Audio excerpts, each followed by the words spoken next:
পাহাড়, নদ, নদী এবং বৈচিত্র্যময় সংস্কৃতির মহামিলনের এক অসামান্য অঞ্চল, যেখানে প্রকৃতি এবং মানবিকতা মিলে তৈরি করেছে এক অনন্য রূপকথা।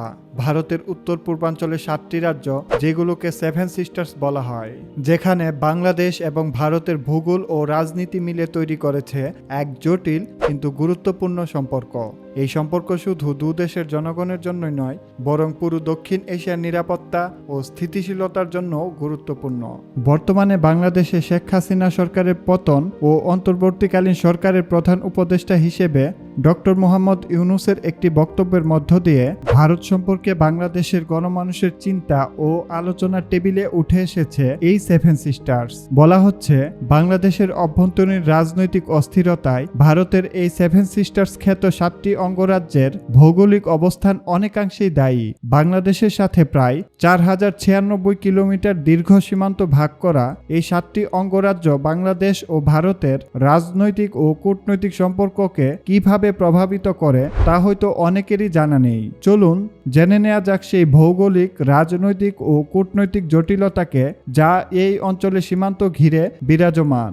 ভারতের উত্তর পূর্বাঞ্চলে 7টি রাজ্য নাগাল্যান্ড, মণিপুর, মিজোরাম, আসাম, ত্রিপুরা, মেঘালয় ও অরুণাচল প্রদেশকে সেভেন সিস্টার্স বলা হয়। এদের মোট আয়তন 2,55,511 বর্গ কিলোমিটার। এই 7টি রাজ্যে জাতিগত এবং ধর্মীয় বৈচিত্র্য বিদ্যমান থাকলেও রাজনৈতিক, সামাজিক এবং অর্থনৈতিক ক্ষেত্রে তাদের মিল রয়েছে। ভূরাজনৈতিকভাবে এদের অবস্থান আজকের ভারতের অন্তর্ভুক্ত ছিল না। আর্যরা সমস্ত ভারত দখল করেছিল, কিন্তু ব্রহ্মপুত্রের পূর্ব পাশের উত্তর পূর্বাঞ্চলীয় রাজ্যগুলোতে আসতে পারেনি। এসব অঞ্চলে গারো, খাসিয়া, বড়ো, মিজোদের মতো অনার্য আদিবাসী রাজাদের শাসন ছিল। মিজোরাম এবং মণিপুর রাজ্য আসামের বরাক উপত্যকার মাধ্যমে ভারতের বাকি অংশের সাথে যুক্ত। এই আন্তঃনির্ভরতার কারণে 1972 সালে এই 7টি রাজ্যকে সেভেন সিস্টার্স বা 7 বোনের মর্যাদা দেওয়া হয়। ত্রিপুরার সাংবাদিক জ্যোতি প্রসাদ সাইকিয়া এই 7টি রাজ্যকে এক সূত্রে বলার জন্য এই টার্মটি প্রথম ব্যবহার করেছিলেন। এর উপরে তিনি ল্যান্ড অফ সেভেন সিস্টার্স নামক একটি বইও লিখেছেন। আসাম, ত্রিপুরা এবং মেঘালয় এই 3টি রাজ্যের সীমানা বাংলাদেশের সীমান্ত সংযোগের মূল কেন্দ্রবিন্দু। আসাম বাংলাদেশের সিলেট বিভাগের সাথে লাগোয়া, ত্রিপুরা বাংলাদেশের চট্টগ্রাম বিভাগের কাছাকাছি এবং মেঘালয়ের খাসি পাহাড় বাংলাদেশের ময়মনসিংহ বিভাগীয় সীমান্তের একদম সন্নিকটে অবস্থিত। বাংলাদেশের সীমান্তবর্তী এই অঞ্চলগুলোতে নিরাপত্তা একটি বড় চ্যালেঞ্জ। বিচ্ছিন্নতাবাদী আন্দোলন, অনুপ্রবেশ এবং অস্ত্রোপচার এই এলাকাগুলোতে দীর্ঘদিন ধরে চলমান সমস্যাগুলোর মধ্যে অন্যতম। এই 7টি রাজ্য মূল ভারতীয় ভূখণ্ডের সাথে সংযুক্তি স্থাপন করেছে মাত্র একটি সংকীর্ণ করিডোর, যাকে শিলিগুড়ি করিডোর বা চিকেন নেক্স বলা হয়।